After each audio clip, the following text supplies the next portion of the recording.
Սիրելի հայրենակիցներ, այսօր այս ամբիոնը ես կրկին օգտագործելու եմ, որպեսզի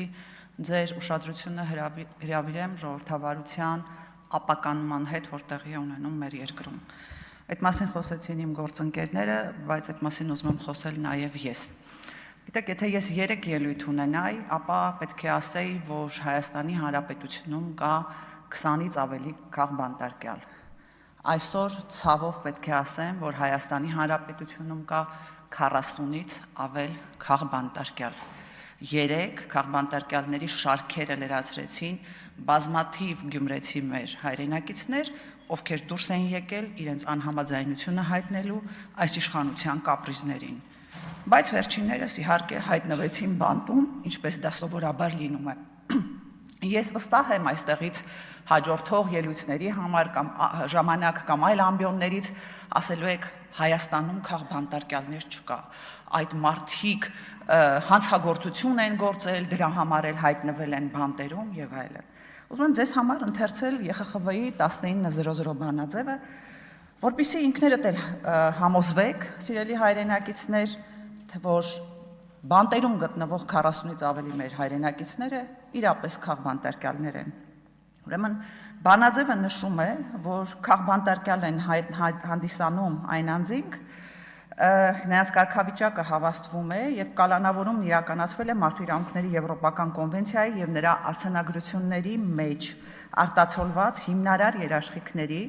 մասնավորապես մտքի, խղճի եւ կրոնի ազատության, արտահայտվելու եւ տեղեկատվության ազատության, հավաքների եւ միավորումների ազատության երաշխիքներից որևէ մեկի խախտմամբ։ Կալանավորումը կատարվել է բացառապես քաղաքական պատճառով, առանց որևէ հանցանքի հետ կապելու, քաղաքական շարժարկներով կալանավորման ժամկետը եւ պայմանները ակնհայտորեն անհամաչափ են արարքին, քաղաքական շարժարկներով անձը կալանավորվել է խտրականորեն, համատարած այլ անձանց հետ, կալանավորումը ակնհայտորեն անարդար ընթացակարգերի արդյունք է, ինչը կապված է իշխանությունների քաղաքական շարժառիթների հետ։ Բա հիմա այդ քաղաքացիները, եթե քաղբանտարկյալ չեն, ինչ են։ Կամ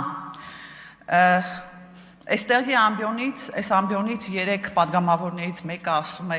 այդ որ այդպես ասում եք, զորքերը, ոստիկանության զորքերը տարել էին Գյումրի այդ քանակով եւ այլն յուրայինների հանդեպ ինչու այդպես չեք անում, ասում է մեր յուրայինները կուլտուրական կոռուպցիոներներ են։ Իրանց որ ծանուցում են նորմալ է, ձերոնք կուլտուրական չեն։ Դրա համար ինչքան ոստիկան ունենք, տանում ենք Գյումրի, որպեսզի մեկին բերման ենթարկենք։ Հետո այս նույն ամբիոնից նույն падգամավորը ասում է, մենք ժողովրդավարական երկիր ենք, որ ժողովրդավարական չլինեինք, այդտեղ նստած կլինեիք, այդտեղ նստած կլինեիք, հերիք չի մի հատ էլ կխոսեիք։ Հա, բայց այդ նույն շնորհին մեր գործընկեր Արտուր Սարգսյանը չարժանացավ, նստած չի այնտեղ։ Հասկանում եք, որ սա ուղիղ սպառնալիք է։ Մեկը ձեզ հուշել է, որ այս ամբիոնից այդպիսի բաներ ասել է, պարզապես ուղիղ սպառնալիք է ժողովրդավարությանը։ Ասում են, հա, նորից այդ բերման ենթարկելու հետ կապված ձեր կուլտուրականներին ծանուցագիր եք ուղարկում, մեր ոչ կուլտուրական ընդդիմադիր գործիչներին փռում եք ասֆալտին։ Ալեքսանդր Կոչուբաևին բերման ենթարկելու կադրերը տեսել եք։ Ինչ էր արել այդ մարդը, տերորիստական ակտեր այդ պահին իրականացնում, որ բազմաթիվ ոստիկաններով փողոցի մեջտեղը փռեցին գետնին։ Ինչ էր անելու այդ ընթացքում, գրառումներ շարունակելու։ Կամ արդեն մենք հասել ենք այն իրավիճակին, որ կալանավորում են իրավապաշտպաններին, փաստաբաններին։ Ժողովուրդ, մենք մինչև հիմա գիտեինք, որ իրավապաշտպաններին կալանավորում են բռնապետական երկրներում, ինչպիսին Ադրբեջանն է։ Դրա մասին մի այդ բազմաթիվ որոշումներ կան։ Մի այդ բազմաթիվ որոշումներ կան, հիմա մենք էլ ենք արդեն իրավապաշտպաններին կալանավորում։ Ռուբեն Մխիթարյանին դրա համար կալանավորեցիք, այդ մարդը ձեռքերը պարզած հավաքի ընթացքում ասում էր հանդարտվեք։ Դրա համար 2 ամսով կալանավորել եք։ Ես հասկանում եմ իհարկե, այս իշխանությունները նեղվում են, որ իրավապաշտպան համայնքը ակտիվ աջակցում է իրենց աջակցության կարիքը ունեցող ընդդիմադիր եւ հանրային բազմաթիվ գործիչների եւ այդ եղանակով հնարավոր է լինելու մի խանգարեք եւ այդ եղանակով հնարավոր է լինելու այսպես փորձել ստեղծել մթնոլորտ, որ այդ մարդիկ կամ չիրականացնեն իրավապաշտպանություն, կամ էլ այսպես ավելի պասիվ իրականացնեն, չի ստացվելու։ Բայց այնպես արեք, խնդրում եմ, ձեր մասին մտածելով, որ վաղը մի փաստաբան լինի, որ ձեր շահերը պաշտպանի։ Խոսում են քաղբանտարկյալների մասին, ասում են Հայաստանում քաղբանտարկյալներ չկա, ուրեմն Միքայել Սրբազանին դատապարտեցին մի արարքի համար, որը հանցակազմ բացարձակ չի պարունակում եւ այլն, դա թողնենք այլ քննարկման հարց է, դատապարտեցին նմանատիպ արարքների պարագայում այլ պատժամիջոցներ կիրառելուն զուգահեռ 2 տարի ազատազրկման, եւ դա բավական չի, դատախազությունը արագ վերաքննիչ բողոք է տանում, ասում է 2 տարին քիչ է, ժողովուրդ, 2 տարի 6 ամիս դատապարտեք։ Բայց դա քաղբանտարկյալի կարգավիճակի հետ կապ չունի։ Եթե մենք խոսում ենք ժողովրդավարության մասին, ո՞նց է լինում ժողովրդավարական երկրում բոլորին գաղտնալսում են։ Ո՞նց է լինում։ Ախր եթե գաղտնալսում եք, ոնց որ ժողովրդական խոսքը կա, ջհանդամ գաղտնալսեք, եք կտրում կպցնում այդ ձայնագրությունները իրար։ Հետո վստահությունը իրավապահ համակարգի նկատմամբ հանդեպ ո՞նց է լինելու։ Մենք տեսանք, չէ՞, ձայնագրությունները այս ամբիոնից ինչպես էին ներկայացվում, հետո պարզվեց լրիվ կոնտեքստից կտրված եւ իրար կպցված ձայնագրություններ են, ու հələ դեռ շատ բաներ է պարզվելու։ Հա հասկացանք մեծ եղբայրը հետևում է, բայց այսպես։ Հա, ԿՊ-ական մի падգամավոր խոսելով կարգալույծ արված Ստեփան Ասատրյանի մասին, ասում է խախտվել են աշխատանքային իրավունք, խախտվել է աշխատանքային իրավունքը, չեն ծանուցել, 2 ամիս առաջ պետք է ծանուցեին։ Չէ՞ լուրջ 2018 թվականից Էսկոմ առաջին անգամ իրավունքի խախտում տեսակ։ Այսինքն մինչև հիմա Հայաստանում իրավունքի խախտում չկար, որ եկեք տեսեք այս մարդուն աշխատանքային իրավունք են խախտել։ Այսպես եք վերաբերում ժողովրդավարությանը։ Էս է ձեր ժողովրդավարությունը։ Հա, ժողովրդավարության մարտիկներ, մի հատ էլ կարդացեք սահմանադրությունը, էլի։ Երեք այս ամբիոնից մեզ ասում էին, ձեր պատասխանին ենք սպասում եւ այլն, առաքելական եկեղեցու եւ կաթողիկոսի մասին։ Պատասխանում եմ։ Հայաստանի Հանրապետության սահմանադրությունը նշում է եկեղեցին անջատե պետությունից։ Դրանից կարևոր բան չկա։